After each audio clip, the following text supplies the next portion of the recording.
Вітаю! Час новин на АТР. Сьогодні середа, 13 січня. Це 686-й день анексії Криму. У Криму на 83-му році пішов з життя відомий кримсько-татарський письменник, журналіст-перекладач Закір Куртнєзінов. Він багато років завідував відділом друку та видавничих справ Духовного управління мусульман Криму. Був головним редактором газети «Хідаєт». Його знають як автора багатьох книжок кримсько-татарською мовою.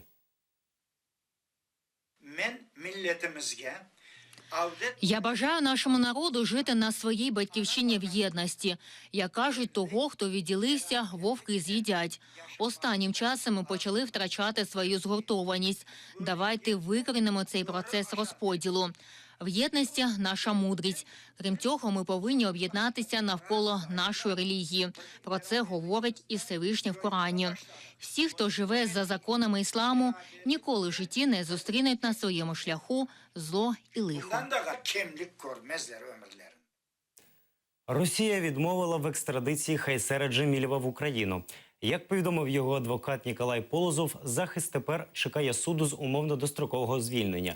Як відомо, Хайсер Джемілєв у травні 2013-го у дворі свого будинку в Бахчисараї з рушниці ненавмисно застрелив друга сім'ї Фівзія Демова. Після анексії Криму Росія відновила цю справу, а самого Хайсера вивезли до Краснодарського краю, де він був повторно засуджений на 3,5 роки колонії. Тепер Джемілєв-молодший відбуває строк в Астрахані. Відмова виплатити працівникам 2/3 зарплатні вивели робітників Кримтролейбуса на невеличкий пікет.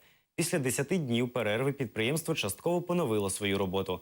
На дороги кримської столиці вийшло 15 тролейбусів. Управління Кримтролейбуса умовляють людей почекати і обіцяють виплатити гроші. Незадіяні в роботі працівники чекають на обіцяні виплати, але терпець у людей уривається. Нам обещали заплатить с 1 по 10 число.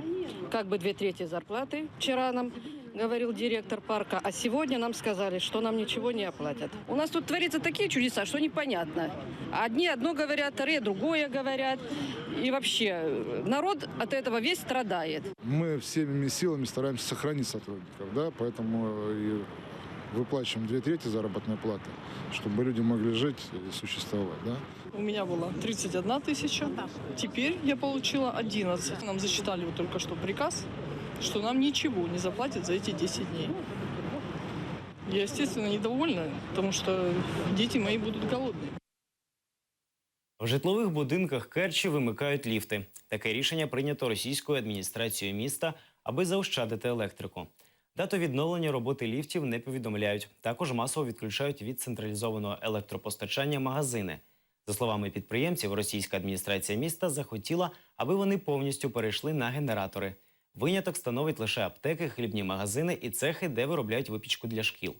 Ліміт електроенергії, виділений Керчі, 42 МВт. Ця цифра прописана в графіках вієвих відключень, які розташовані на зупинках, в маршрутках і під'їздах будинків міста. Також у графіках зазначено, що такий ліміт затверджений для Керчі на весь рік. «Що такое хорошо?» Вірш з такою назвою склала кримчанка після чергового відключення електроенергії.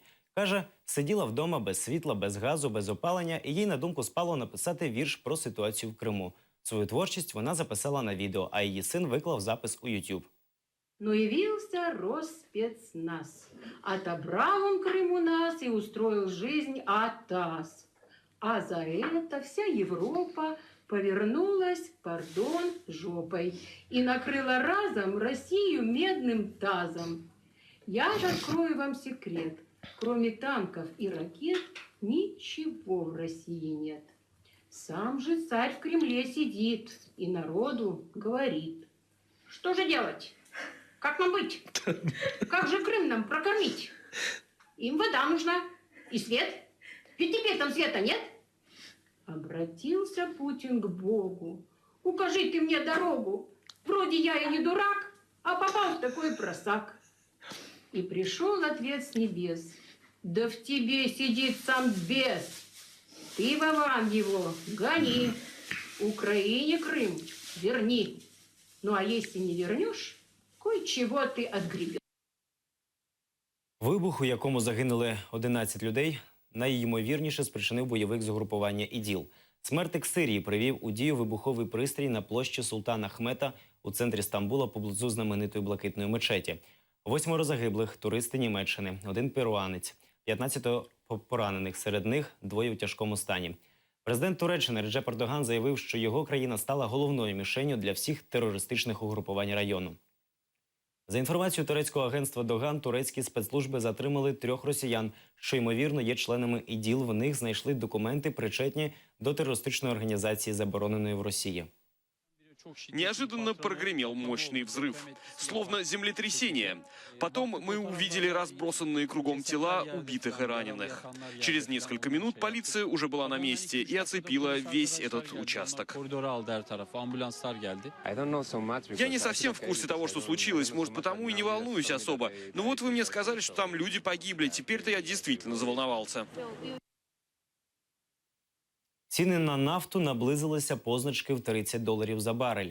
Так дешево чорне золото не вартувало вже 12 років. Сьогодні ціна підскочила до $31,5, але пізніше знов впала. За останні 1,5 роки нафта втратила 3/4 своєї ціни. Падіння прискорилося після 4 грудня, коли країни ОПЕК на своєму засіданні не стали обмежувати обсяги видобутку нафтової сировини. Сбербанк Росії в своєму плануванні почав розрахунки за стресовим сценарієм, за яким ціна на нафту становить $25 за барель. Як повідомив голова Сбербанку Герман Греф, $30 вже не актуальні. Це був песимістичний сценарій, а на початку року він став реальним. За його підрахунками, за таких цін на нафту долар може коштувати 80 рублів. Санкції нам не страшні. У соцмережах шириться відео уривок з телепрограми 80-х років «Міжнародна панорама». Советский Союз – страна большая, с мощной экономикой, богатыми ресурсами. Так что все эти блокады и санкции он уж как-нибудь переживет. А вот по союзникам Вашингтона, которые гораздо больше зависят от внешней торговли, политика ковбойских наскоков на нормальные экономические связи бьет куда сильнее. Укрзалізниця готує позов до Росії про втрату майна в анексованому Криму. Позови нададуть протягом 1-2 місяців. Після анексії Кримська дирекція залізничних перевезень була підпорядкована російській адміністрації півострова і перейменована в Кримську залізницю. Як повідомив заступник міністра інфраструктури України Володимир Омелян, інші підприємства міністерства також готують подібні позови. Загальна сума збитку заподіяного Україною анексією Криму становить 1,080 мільярдів гривень, без урахування вартості корисних копалин та опущеної вигоди.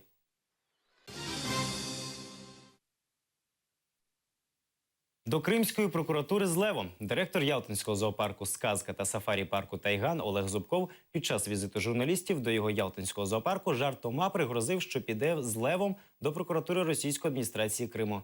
Конфлікт між Зубковим і російською адміністрацією півострова триває вже майже рік. Нещодавно Зубкова засудили за нібито побиття співробітника. Раніше обіцяли притягти до відповідальності за використання дизельного генератора, який йому привезли співробітники російського МНС. Я над тобой поиздеваюсь, а?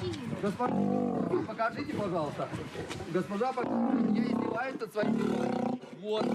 Хотите, мы к вам в прокуратуру с ним придем? Поиздеваемся над вами. Вау, привет, читай прокуратуру Крыма. Вот так, правильно.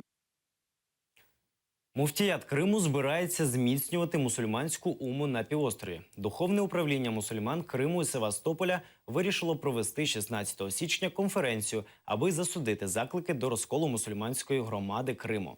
Туди запросили представників 350 мусульманських громад з усього Криму, а також представників 42 кримсько-татарських політичних та громадських об'єднань, кримсько-татарської інтелігенції та громадських діячів. 4 грудня лідер кримсько-татарського народу Мустафа Джемілєв заявив про плани створити нове духовне управління мусульман Криму в Києві. Після цього Думк виступив з заявою, в якій засудив пропозицію створити ще один муфтіят та заклик про вступ до батальйону імені Номана Челебіджихана. Всіх 5 бійців правого сектора, яких звинувачують в участі в бійці на турбазі хата Магната на гірськолижному курорті Драгобарат, заарештували на 2 місяці. В ніч на неділю бійці правого сектору нібито увірвалися у заклад, побили персонал та застосували вогнепальну зброю. Самі ж бійці отримали тяжкі поранення.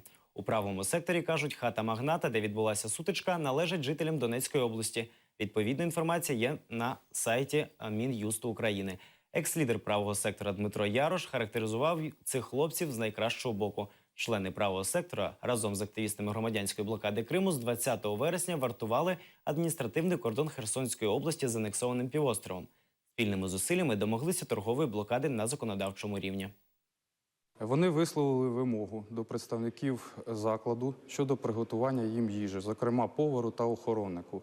Хоча заклад на той час уже не працював. Почувши відмову, вони безпричинно нанесли тілесні ушкодження, застосували насильство. Проте, незважаючи на те, що вони були озброєні холодною зброєю та вогнепальною, отримали відсіч і були затримані відпочиваючими та власником кафе. На цей час відносно зазначених осіб відкрито 9 кримінальних проваджень, в яких їм повідомлено про підозру та обрано запобіжний захід у вигляді тримання під вартою. В рамках досудового розслідування зазначених осіб буде перевірено на вчинення інших кримінальних правопорушень на території України. В зоні АТО бойовики продовжують вогняні провокації в бік українських військових. Незаконні проросійські бандформування не припиняють порушувати режим абсолютної тиші та умови мінських домовленостей. За останню добу найманці 24 рази вели вогонь в бік українських позицій. Впродовж доби, що минуло, зафіксовано 24 епізоди застосування окупантами зброї. Зокрема, збройні провокації проти наших воїнів загарбники намагались втілити в життя в районі Пісків, Опитного, південніше Авдіївки, а також біля Новгородського, Зайцевого та Майорська. Бойовики знову застосовували стрілецьку зброю, гранатомети та великокаліберні кулемети. По опорних пунктах сил АТО, неподалік Троїцького, що у Ясинуватському районі Донецької області, бойовики продовжили систематично бити з підствольних гранатометів. Неспокійно було й на Луганщині. З автоматичних станкових гранатометів противник відкривав вогонь в бік наших позицій неподалік Кримського та Трьохізбенки. З початку цієї доби кремлівські найманці вкотре зі стрілецької зброї та підствольних гранатометів вели вогонь в бік Новгородського з великокаліберних кулеметів південніше Авдіївки. Впродовж ночі тихо було лише на Маріупольському напрямку. Слава Україні! До зустрічі на Батьківщині. Українські політв'язні Олег Сенцов і Олександр Кольченко подякували за привітання ув'язнену українську льотчицю Надію Савченко і привітали її у відповідь. Сенцов побажав свободи і перемоги та висловив думку, що російська влада не варта голодування Савченко. Свій лист він закінчив фразою «Слава Україні!». Кольченко побажав скорішого визволення з ворожого полону. Листа закінчив словами «До зустрічі на Батьківщині». Українська льотчиця вже 27 днів тримає голодування в знак протесту проти несправедливого рішення суду. Сьогодні було перше засідання в цьому році по її справі.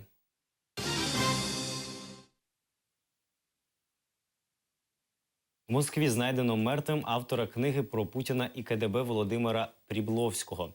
Тіло російського опозиціонера, політолога і публіциста знайшли в його квартирі. Причини смерті будуть оприлюднені після розтину. Прібловському було 59 років. Публіцист і перекладач Володимир Прібловський був президентом інформаційно-дослідного центру «Панорама», а також керівником інтернет-видання «Антикомпромат».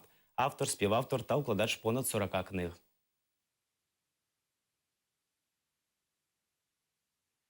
Екс-президента України Віктора Януковича визнали найбільшим корупціонером в світі. Про це повідомляє українське представництво міжнародної організації Transparency International, яка відстежує корупцію в світовому масштабі і складає відповідні рейтинги. Також до рейтингу увійшли колишній президент Єгипту Хосні Мубарак та голова Чечні Рамзан Кадиров.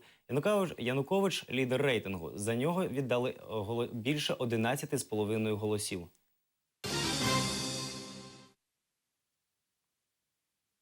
Кілограм м'яса або передплата на дитячий журнал «Арманчик». На весь рік кримсько-татарський бізнесмен і меценат Мухаммед Алі Сулейманов закликає батьків допомогти дитячому журналу кримсько-татарською мовою. Річна передплата коштує трохи більше 400 рублів. Це середня ціна кілограма м'яса в Криму. Раніше через відсутність передплатників в Криму закрилися видання «Крим», «Яни Дюнья» та «Йилдиз». Наразі це всі новини. Більше дізнавайтеся з наступного випуску «Заман». Залишайтеся на АТР. До побачення.